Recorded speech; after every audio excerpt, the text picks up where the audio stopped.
Saludos chicos, vamos a iniciar con una práctica de repaso de Faro.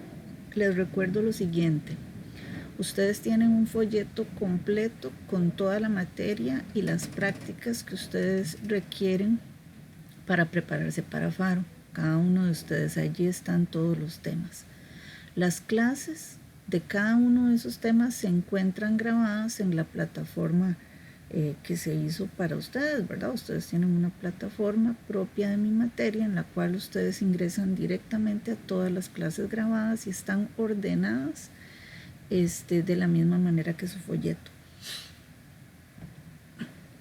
Les hice una pequeña práctica para que nos entrenemos un poquito de la forma en que puede venir Faro. O sea, Faro este año va a venir con una serie de ejercicios, selección única, en los cuales muchas veces ustedes en el área de biología van a tener que enfrentar algunos textos que son un poco largos y van a tener que seleccionar entre 3 alternativas solamente de respuesta. Voy a ir dándoles algunos consejos, ¿verdad? Ustedes obviamente tienen que estudiar. Esta práctica es una práctica ilustrativa y ninguno de estas preguntas viene en Faro.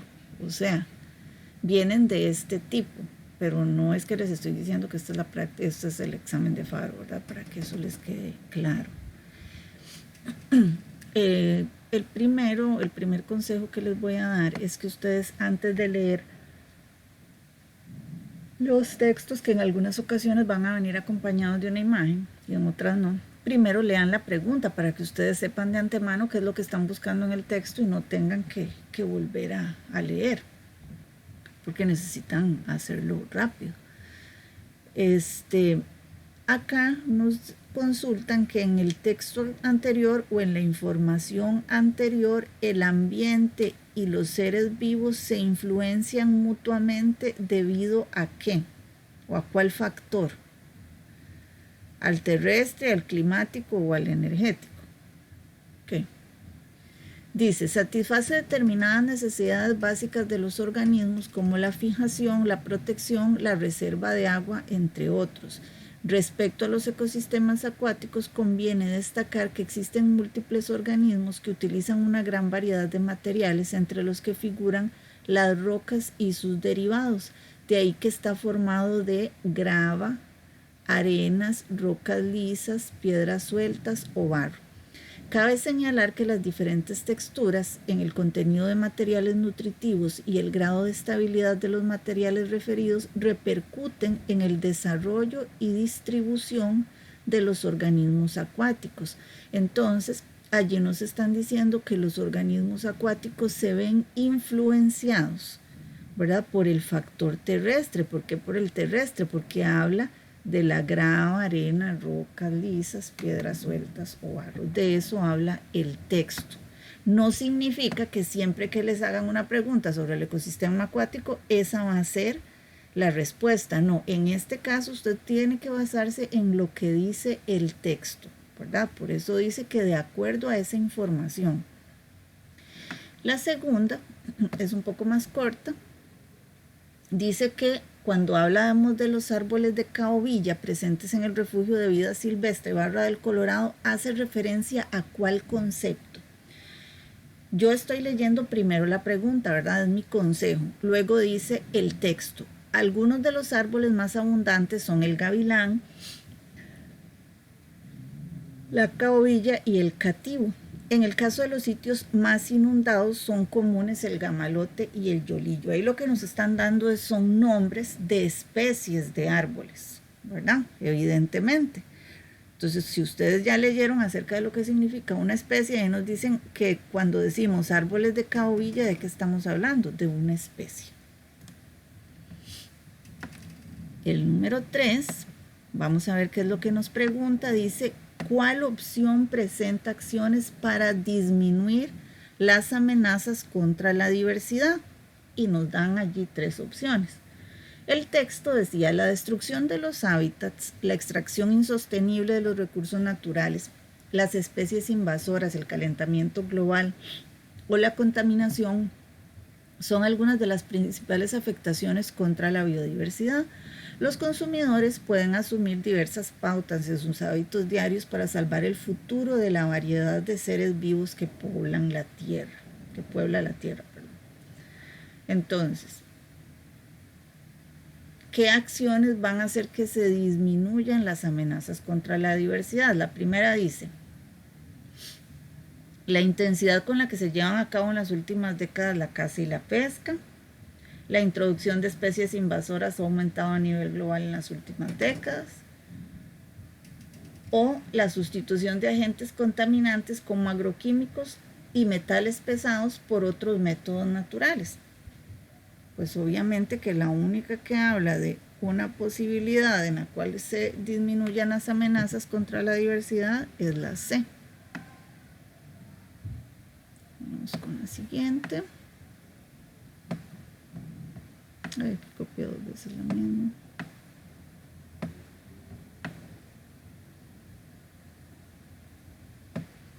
La siguiente nos dice que en la parte subrayada del texto, ¿qué es lo que se identifica? Vamos a leer todo el texto. El jaguar se caracteriza por ser un excelente nadador, se alimenta de saínos, iguanas, monos, tortugas, venados, entre otros. Se encuentra distribuido ¿a dónde? En bosques densos que se localizan desde el nivel del mar hasta los 3.000 metros sobre el nivel del mar. Ok, hay que tener cuidado con lo siguiente. Si ustedes siguen leyendo, luego dice que Costa Rica está limitado por unas pocas poblaciones, y indican en qué parques nacionales está y etcétera. Habla de muchas cosas. Vean que al principio dice hasta de qué se alimenta el jaguar. Si a ustedes les preguntaran por todo el texto de qué trata, todo el texto trata del nicho, porque recuerden que el nicho abarca muchas cosas, de qué se alimenta, dónde vive y toda su función en un ecosistema. Pero acá nos están diciendo que solo la parte subrayada, por eso ustedes tienen que tener mucho cuidado de lo que les preguntan. Y la parte subrayada solo habla de dónde vive el jaguar, o sea, solo nos habla del hábitat. Cuarto. El siguiente, tienen ustedes ahí una foto de un mosquito y nos están preguntando que de acuerdo con esa información, ¿a qué se debe que se haya modificado o cambiado el hábitat de la población de mosquitos? Entonces dice, el calentamiento global les ha permitido a los mosquitos y otros insectos proliferar, migrar y diseminarse en nuevos hábitats que se han vuelto más calientes. Ok, con eso es suficiente para yo saber, porque el calentamiento global es debido al cambio climático, ¿verdad? Entonces ya nosotros sabemos que si nos están hablando que es el calentamiento global, ya yo no necesito hablar más ni leer más, porque es el cambio climático el que hace que, ahí dice que eso es lo que ha hecho que estos insectos proliferen, migren y se diseminen, o sea, que se ha vuelto más grande su población y se han desplazado más debido al calentamiento global, y eso es por el cambio climático. Acá nada más es de análisis de texto. Dice el otro. Ustedes pueden ver una foto de manatíes y dice que de acuerdo con ese texto se puede asegurar que. Ahora leamos el texto. En la costa del Caribe de nuestro país existió para el 2017 una población de 105 manatíes, que son grandes mamíferos acuáticos cuya característica peculiar es la de poseer una cola en forma de paleta ancha y extremidades transformadas en aletas. Ya me perdí. Los mismos viven en aguas salobres de Barra del Colorado y del Tortuguero. Las hembras tienen una sola cría y sus periodos de gestación son largos, de al menos un año. En el año 2018 se dio el nacimiento de 4 crías y la muerte de 12 individuos debido a la caza furtiva. Entonces, ¿de qué habla el texto? De que la población está creciendo o aumentando, de que la población está decreciendo, o sea que está disminuyendo, que eso es evidente porque nos están diciendo que atrás de que tienen pocas crías, nacen menos de las que están matando. Entonces, obviamente que la población está decreciendo. Ustedes tienen que tener un básico conocimiento de lo que significan las palabras, ¿verdad? Que decrecer es disminuir o reducir. No les van a escribir que la población bajó, ¿verdad? No se los van a escribir así. Ustedes tienen que tener mínima comprensión de lectura. La OC no es porque dice que la densidad poblacional actual es de 105 individuos. No, eso fue en el 2017, ¿verdad? Entonces, la alternativa es la B. Espero que ustedes ya hayan realizado sus ejercicios, ¿verdad? Y en este momento solo estén dándole revisión, que es la idea, ¿verdad? Porque si no, no tiene ningún sentido. Si ustedes no leen y no estudian, no hay ningún sentido de que me estén escuchando en este momento. En la 7, la pregunta es que en cuál opción se identifica el concepto de mortalidad. Bueno, obviamente que sabemos qué significa mortalidad.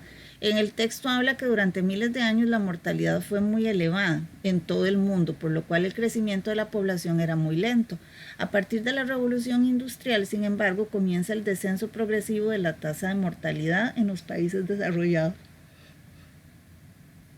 ¿Cuándo mejoran sustancialmente? Disculpen que estoy un poco mal de la garganta.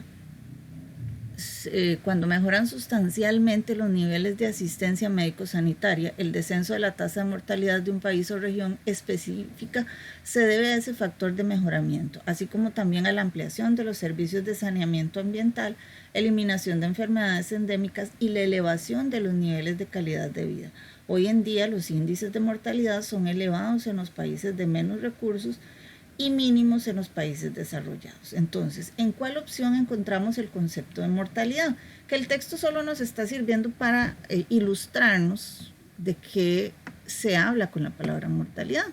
Entonces dice la primera, promedio de habitantes por kilómetro cuadrado. No.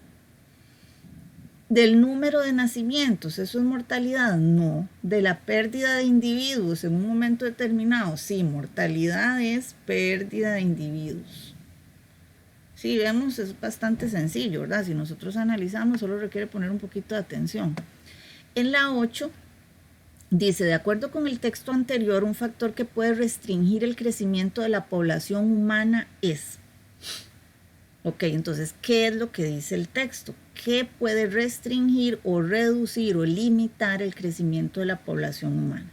A lo largo del siglo pasado, la población mundial se cuadriplicó y aunque se ha producido un descenso en la tasa de crecimiento de la población, esta sigue aumentando en unos 80 millones cada año, por lo que puede duplicarse de nuevo en pocas décadas. La Comisión Mundial de Medio Ambiente y del Desarrollo han señalado las consecuencias. En muchas partes del mundo la población crece según tasas que los recursos ambientales disponibles no pueden sostener.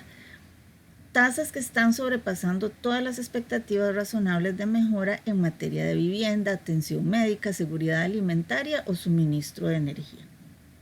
Entonces, ¿qué puede restringir el crecimiento de la población humana? El potencial biológico, y no, eso no lo restringe, porque el potencial biológico de nosotros es tener un hijo cada año, ¿verdad? Entonces eso no lo restringe. Cuando hablamos de restringir es de disminuir los ciclos de escasez o la capacidad reproductiva. Pues obviamente que el texto habla de los ciclos de escasez, porque dice que los recursos ambientales disponibles no pueden sostener esas tasas. O sea, no hay comida para todos, así de simple. Luego, la 9 nos pregunta que la información anterior, ¿cuál concepto describe? Dice que es la representación de la constitución cromosómica del núcleo de la célula, que es igual a la dotación cromosómica completa de la persona. También es la presentación gráfica de los cromosomas ordenados en pares homólogos, o sea, ese dibujito que ven ustedes ahí, se pueden estudiar en busca de condiciones provocadas por irregularidades en los cromosomas, como puede ser el síndrome de Down. A través del análisis del líquido amniótico del embrión, se identifican algunas condiciones heredadas que pueda tener el feto a nivel de cromosomas. Eso sería el cariotipo. por favor lean los conceptos que tienen ustedes en el cuaderno.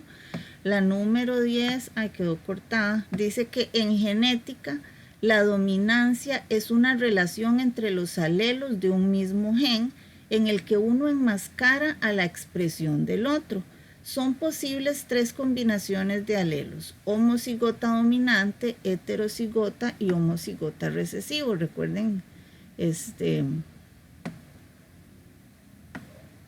que cuando vimos eso en clase, que yo les insistía mucho, el decir que homocigota, heterocigota y eso, nos estamos refiriendo al genotipo.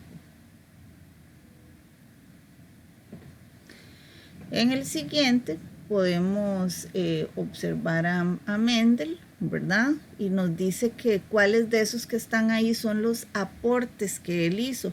Recuerden que Mendel lo que hizo fue los principios o leyes que rigen la genética, o sea, estableció principios y modelos experimentales. Eso fue lo que hizo Mendel. Esa está bastante sencilla. Ustedes recuerden que en una parte tuvieron que revisar qué habían hecho algunas de las personas que se dedicaron a estudiar la genética. La 12 dice, de acuerdo con la información anterior, los elefantes marinos del norte sufrieron el efecto de ¿qué? Vamos a leer qué fue lo que le pasó a los elefantes marinos. Eso es lo que nos están preguntando. Si fue deriva, si fue selección natural o si fue migración. Las acciones humanas pueden generar impacto en otras especies, como el caso de los elefantes marinos del norte, que viven en la costa oeste de Norteamérica, especialmente en las zonas de México y California. En la década de 1890, los cazadores redujeron drásticamente el número de individuos. Posteriormente, las poblaciones de elefantes marinos del norte creció al convertirse en una especie protegida. Sin embargo, su variación genética es muy reducida debido al cuello de botella que sufrió. Incluso, aunque el cuello de botella no dure muchas generaciones, puede hacer que disminuya mucho la variabilidad genética. Cuando nosotros hablamos de que se reduce la variabilidad genética, estamos hablando de deriva genética.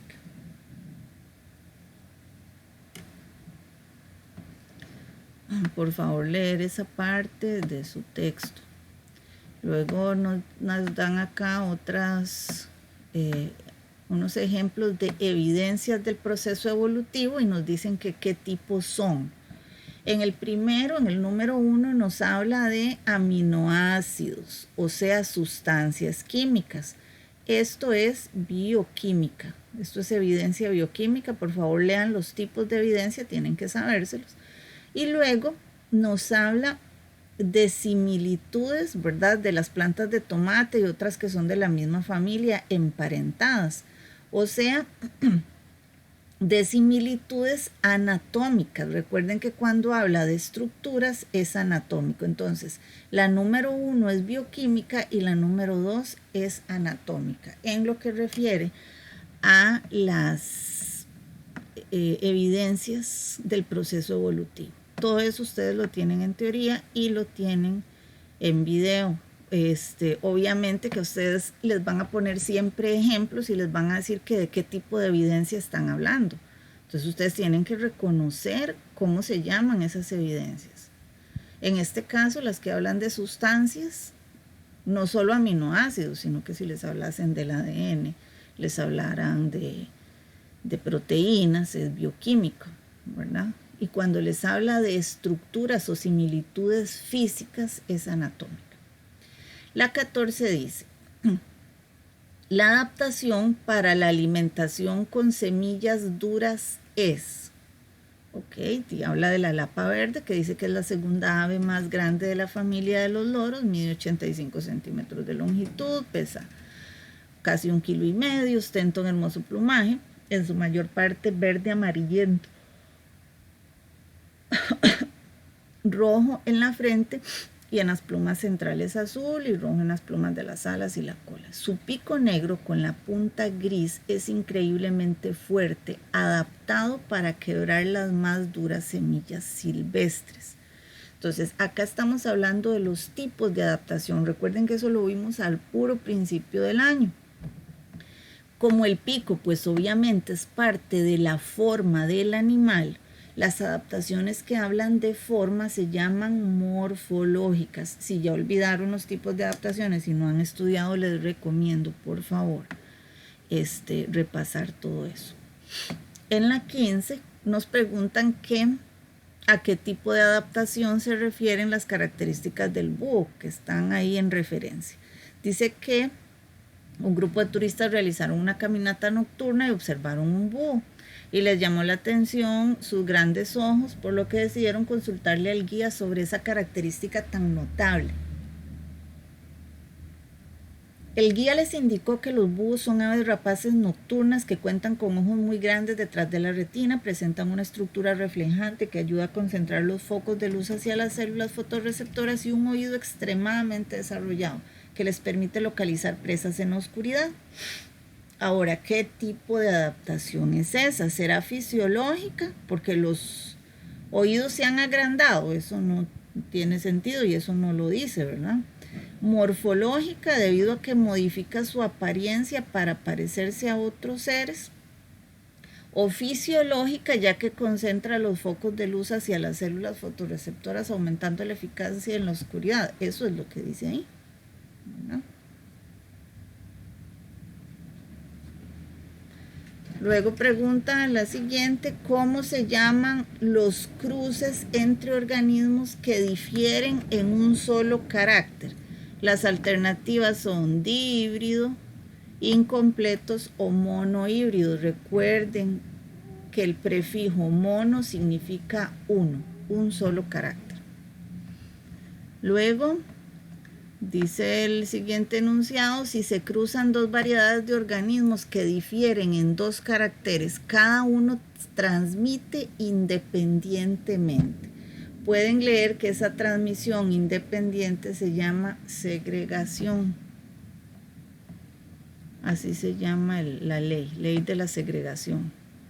¿Cómo se llama el tipo de herencia en el que una característica se hereda por la acción de varios genes o genes múltiples? Varios es lo mismo que poligenia. En el siguiente dice que a qué término se refiere ese texto. Dice que el individuo que para un gen dado tiene en cada cromosoma homólogo un alelo distinto. Recuerden que cuando son distintos se llaman heterocigotas. Cuando son iguales se llaman homocigotas. A continuación se enumeran 3 fines que son parte del propósito de una ciencia. ¿Cuál ciencia será? Primero, conocer la constitución de la materia viva, estudiar la organización de los seres vivos y estudiar las funciones de los seres vivos, ¿verdad? Que estos realizan. O sea, ¿quién estudia los seres vivos? La biología. Eso está demasiado sencillo. La otra dice que leamos las siguientes afirmaciones sobre capacidades de los seres vivos. Primero, obtener aire, agua, comida y nutrientes. Hacer frente a las condiciones físicas como la temperatura y la luz, defenderse de los enemigos naturales y predadores. ¿Gracias a qué logran los individuos hacer eso? ¿O cómo se llama esa capacidad? Esa capacidad se llama adaptarse. En el siguiente pueden observar ustedes una imagencilla ahí. Y nos preguntan que esas afirmaciones a qué hacen referencia. Entonces veamos, dice, pueden ser de 2 tipos, los bióticos o con vida como plantas, animales y microorganismos, y los abióticos o sin vida como la altitud, latitud, temperatura y humedad. O sea, ¿qué es eso? Esos son los factores que influyen en el desarrollo de los seres vivos. O sea, recuerden que hay 2 tipos de factores, los bióticos y los abióticos.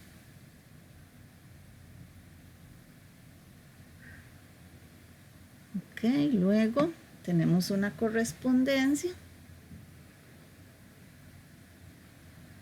Y dice que es el proceso, tenemos en la columna B, como ustedes saben, nuestros conceptillos ahí en la columna A de qué trata cada uno. El primero dice que es el proceso biotecnológico utilizado con el propósito de lograr fecundación y gestación. En el otro dice que es un tipo de inseminación artificial en la que el óvulo es fecundado externamente. Entonces, cuando el óvulo se fecunda externamente, esa es la fecundación in vitro, o sea, esa sería la C.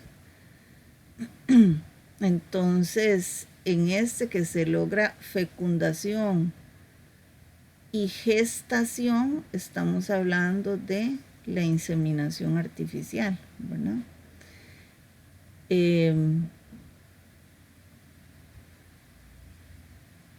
Acá en esta que habla de una réplica genética exactamente igual a la otra, eso es clonación, ¿verdad? Entonces solo nos queda, ya está la inseminación, ya está esta, ya está la clonación.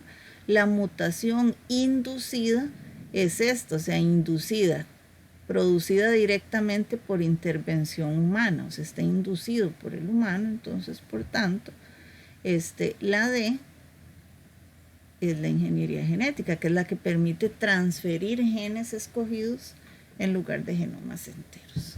Y esa sería la práctica que tenemos para biología. Les recuerdo, chicos, que yo les mandé otras prácticas hace bastante tiempo. Yo espero que las hayan hecho y estoy anuente a que ustedes hagan sus preguntas.